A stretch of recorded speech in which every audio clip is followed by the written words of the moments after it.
ناظرین و سامعین حضرات السلام علیکم رحمۃ اللہ وبرکاتہ۔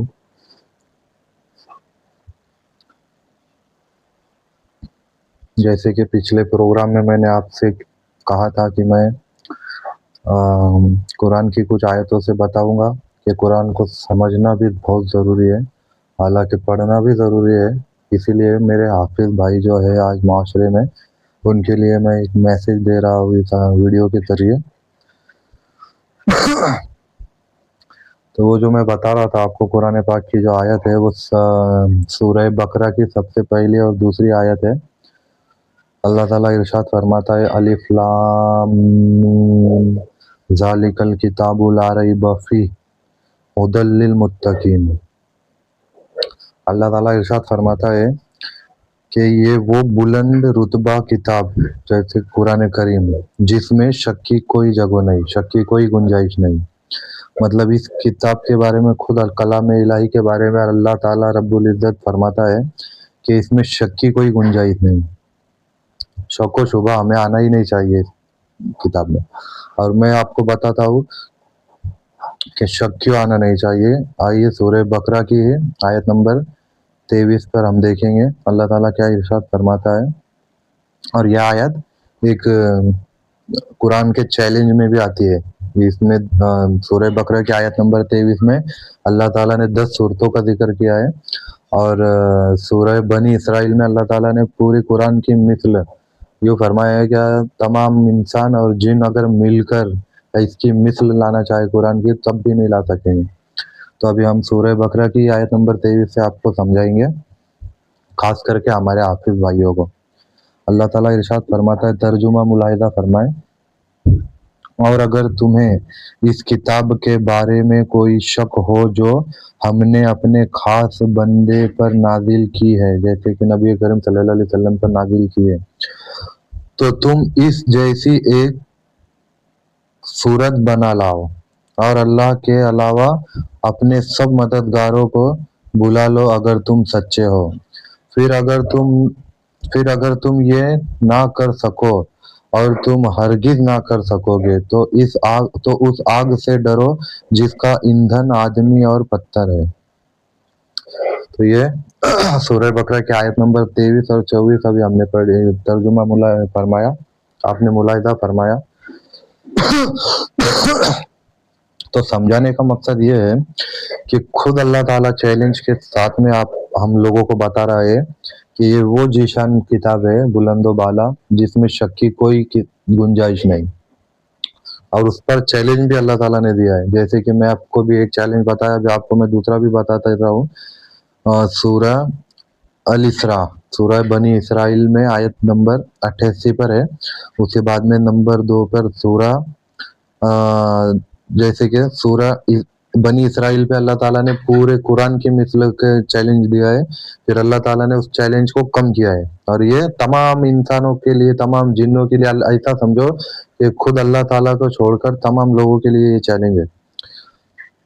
پھر اللہ تعالیٰ نے سورہ ہود میں آیت نمبر 13 میں ارشاد فرمایا کہ ایسی 10 صورتیں لے آؤ اگر تم سچے ہو تو۔ پھر اللہ تعالیٰ نے سورہ بقرہ کی آیت نمبر 23 میں ارشاد فرمایا کہ ایسی ایک صورت لے کر آؤ اگر تم سچے ہو تو، اور ہرگز نہ لا سکو گے۔ اور سورہ الطور میں اللہ تعالیٰ نے ارشاد فرمایا آیت نمبر 34 میں کہ اگر تم سچے ہو تو اس جیسی ایک بات لے آؤ۔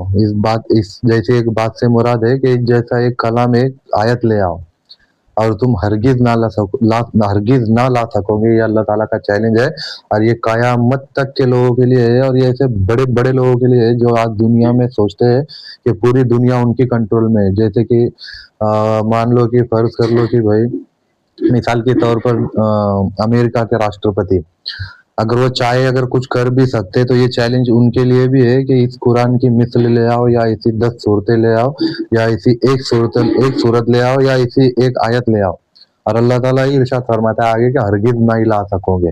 تو ہمیں اس چیلنج کے حساب سے ہی سوچنا چاہیے کہ کتنی بلند و بالا کتاب ہوگی، کتنی اس میں ذرا بھی شک و شبہ نہیں ہوگا۔ تو اسے سمجھنا ضروری ہے۔ پھر سمجھنا ضروری اس لیے ہے، اسے بھی میں آپ کے لیے بتا دیتا ہوں کہ سمجھنا کیوں ضروری ہے۔ ابھی مثال کے طور پر لے لو کہ اگر انگلش میں کوئی ہمارے پاس میں چیز آتی ہے، کوئی میسج آتا ہے، اب وہ میسج ایسا آتا ہے کہ ہمارے بہت سے بھائی، میں خود جانتا ہوں، میں کتنے لوگوں میں رہتا ہوں کہ بہت سے لوگوں کو انگلش پڑھنی آتی ہے مگر سمجھتا نہیں ہے۔ اب وہ جو میسج آئے گا ہمارے پاس میں، اس کو پڑھنے کے بعد میں کیا فائدہ ہے؟ اسے جب سمجھیں گے، جب پتہ چلے گا نا بھائی سامنے والے کا پیغام ہمارے پاس میں کیا آیا ہے۔ اسی طریقے سے ایک اور مثال دیتا ہوں، آپ کو شاید وہ ذہن میں جلدی بیٹھ جائے، میں نے بھی ایک عالم کے بیان میں ہی سنی تھی، تو آپ کے سامنے ایسا سمجھو کہ میں وہی مثال کاپی کر رہا ہوں۔ ایک بادشاہ ہوتا ہے، بہت بڑا بادشاہ، اور اچانک سے اس کا ایک میسج آتا ہے، اس کا خط آتا ہے، اس میں کچھ پیغام لکھے ہوئے ہوتے، کچھ حکم لکھے ہوئے ہوتے۔ اب وہ جو بادشاہ کا ایک شخص کے پاس میں جو میسج جاتا ہے، اسے اس بادشاہ کی زبان تو پڑھنی آتی ہے مگر اس کے بارے میں اس کو مطلب اس کا ترجمہ اسے کرنا نہیں آتا، اس کا ترجمہ نہیں سمجھتا۔ اب وہ بادشاہ کا خط دیکھ کر کے اس نے سوچا کہ یار اتنے بڑے بادشاہ کا خط میرے پاس آیا ہے، تو اس نے اس کی تعظیم شروع کر دی، اسے روز پڑھتا تھا اس خط کو، بلکہ اس خط میں اس کے لیے کچھ حکم جاری کیے تھے بادشاہ نے، اس نے اسے کبھی سمجھا نہیں مگر پڑھتا روز تھا، اسے اس کی بڑی تعظیم کرتا تھا، اسے روز چومتا تھا، اسے ریشم کے کپڑے میں لپیٹ کر ایک پاک جگہ پہ رکھتا تھا۔ پھر ایک دن کیا ہوا، اچانک سے اسے بادشاہ کے دربار میں بلایا گیا، اس شخص کو، اور پھر بادشاہ نے اسے پوچھا کہ بتا، ہم نے جو پیغام تم تک پہنچایا تھا وہ مکمل پہنچ گیا؟ تو وہ شخص کہتا ہے کہ ہاں پہنچ گیا۔ پھر بادشاہ پوچھتا ہے کہ اس میں نے تمہارے لیے کچھ حکم دیے تھے، کیا تم نے وہ حکم بجا لائے؟ کیا تم نے وہ حکم پورے کیے؟ اب مجھے آپ لوگ بتائیں کہ وہ شخص اگر یہ بات کہے گا کہ بادشاہ سلامت، میں نے اس خط کی تو بہت تعظیم کی، بہت عزت کی، اسے ریشم کے کپڑے میں لپٹ کر رکھا، لیکن میں نے اسے سمجھا نہیں، تو آپ بتائیں کہ بادشاہ کی طرف سے اسے سزا ملے گی یا انعام ملے گا؟ تو ایسے ہی طریقے سے اللہ تعالیٰ بھی بادشاہ ہے، ہم سب کا بادشاہ ہے، سارے عالموں کا بادشاہ ہے، ہم میرا رب العزت۔ تو جب اللہ تعالیٰ ہمیں میدان محشر میں پوچھے گا کہ جو میرا قرآن تمہارے طرف آیا تھا، اس میں نے جو احکام بیان کیے تھے میرے اور میرے رسول کے، اس میں جو میں نے تمہیں حکم دیا تھا کرنے کے لیے، تمہارے لیے کیسی زندگی جینا ہے، کیسی نہیں جینا ہے، کیا تمہارے لیے حرام ہے، کیا تمہارے لیے حلال ہے، ہر چیز واضح طور پر اللہ تعالیٰ نے اس میں بیان کیا ہے۔ اور اللہ تعالیٰ جب میدان محشر میں ہم سے یہ پوچھے گا تو ہم کیا یہی جواب دیں گے وہاں پر بھی کہ اے اللہ، ہم نے تو اسے بہت پڑھا، ہم نے تو اس کی بہت تعظیم کی، بہت چوما، ریشم کے کپڑے میں لپٹ کر رکھا، اگر اسے سمجھا نہیں تو کیا ہمیں بھی وہاں سے انعام ملے گا یا سزا ملے گی؟ یہ بات ہمیں سوچنی چاہیے۔ اور اسی حوالے سے میں یہ ویڈیو جو ہے آپ لوگوں کے سامنے پیش کر رہا ہوں۔ تو جیسے کہ ذالک الکتاب لا ریب فیہ، اللہ تعالیٰ ارشاد فرماتا ہے ذالک الکتاب لا ریب فیہ، یہ وہ بلند رتبہ والی کتاب ہے جیسے قرآن، جس میں شک کی کوئی گنجائش نہیں۔ اور ایک بات یاد رکھنا، اللہ تعالیٰ جب کلام فرماتا ہے اپنے نبیوں سے یا امت سے جو حکم ہوتا ہے تو وہ سمجھنے والا ہوتا ہے، جب ہی اللہ تعالیٰ کلام فرمائے گا۔ جیسے کہ میں آپ کو اسی صورت کے پہلے حروف میں بتاتا ہوں، جسے کہتے ہیں حروف مقطعات، جیسے کہ الف لام میم، یاسین، الف لام را۔ تو یہ جو حروف مقطعات ہے، یہ اس کا علم اللہ تعالیٰ اور اس کے حبیب کے درمیان میں ایک راز ہے۔ اور جو بہت سے فرقے والے جو اہل سنت و جماعت سے علیحدہ ہے، بہت سے فرقوں کا یہ ماننا ہے کہ اس کا علم ہمارے آقا حضور صلی اللہ علیہ وسلم کو نہیں ہے، اور ہم جو ہے اہل سنت و جماعت، ہمارا یہ ماننا ہے کہ اس کا علم نبی کریم صلی اللہ علیہ وسلم کو بھی ہے۔ یہ کیوں؟ کیونکہ میں دلیل کے طور پر آپ لوگوں کو بتاتا ہوں۔ سورہ رحمان کے اندر آیت نمبر 1، پہلی آیت میں اللہ تعالیٰ فرماتا ہے،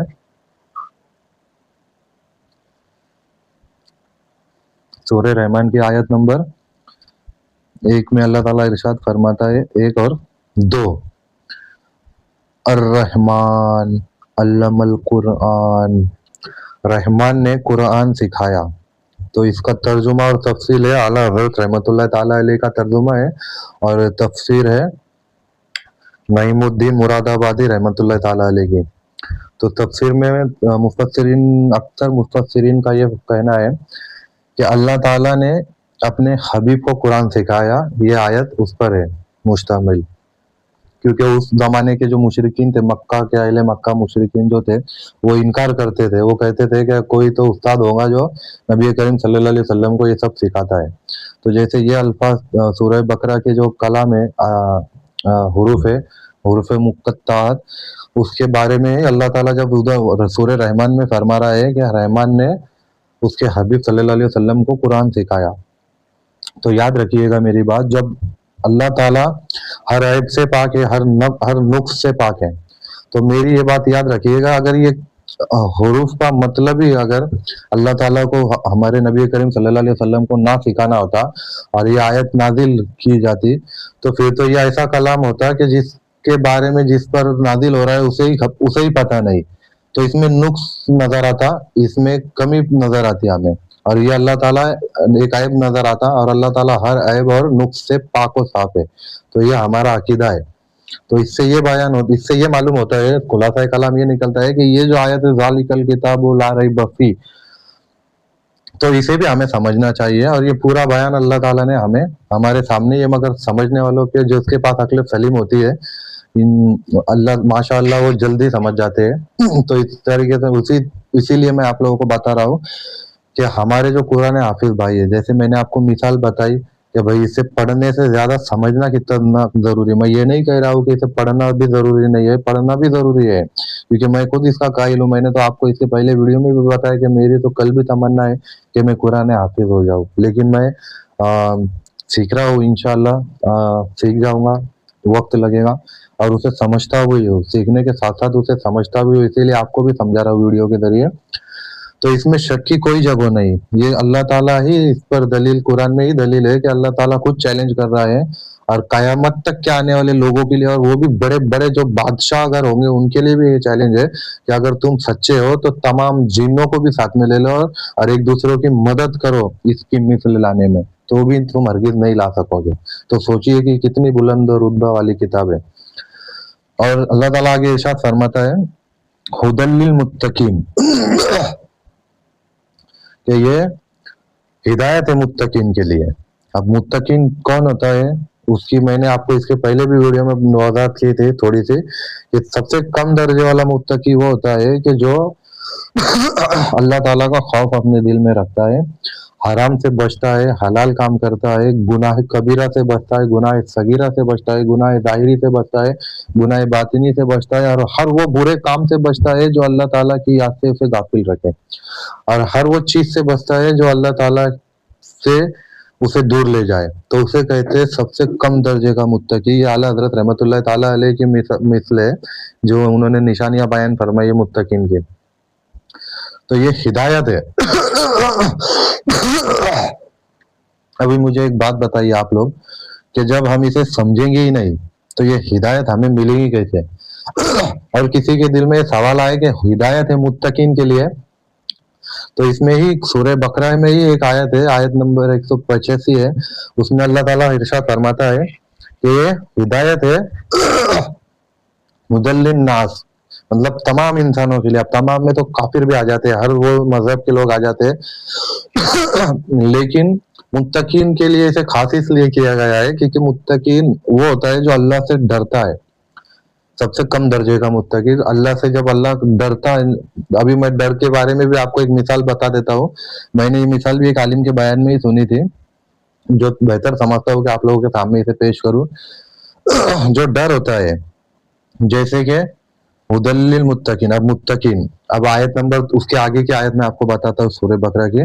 وہ متقین وہ لوگ ہے کون، جیسے کہ ہمارے دل میں سوال بیدار ہوتا ہے کہ وہ لوگ ہے کون. تو اللہ تعالیٰ آگے فرماتا ہے الذین یؤمنون بالغیب، وہ لوگ جو بغیر دیکھے ایمان لاتے ہیں. بغیر دیکھے مطلب جو غیب پر ایمان رکھتے ہیں. اب غیب سب سے بڑا غیب ہے، ایسا سمجھ لیجئے آپ کہ اللہ تعالیٰ، اور اللہ تعالیٰ کو ہم جان نہیں سکتے. مطلب جو اللہ تعالیٰ کے نبی ہوتے وہ ہمیں خبر دیتے اس بات کی کہ یہ ایک ذات ہے اللہ کی، اور اس پہ ہمارا ایمان رکھنا ہے اور ہمیں اس کی بات ماننا ہے. تو اس کو کہتے غیب پر ایمان رکھنا. اور ایمان کا لغوی معنی ہے یقین. یقین، مضبوط یقین جس کا ہوتا ہے اسے کہتے ہیں ایمان. ابھی میں مثال کے طور پر آپ لوگوں کو بتا دیتا ہوں.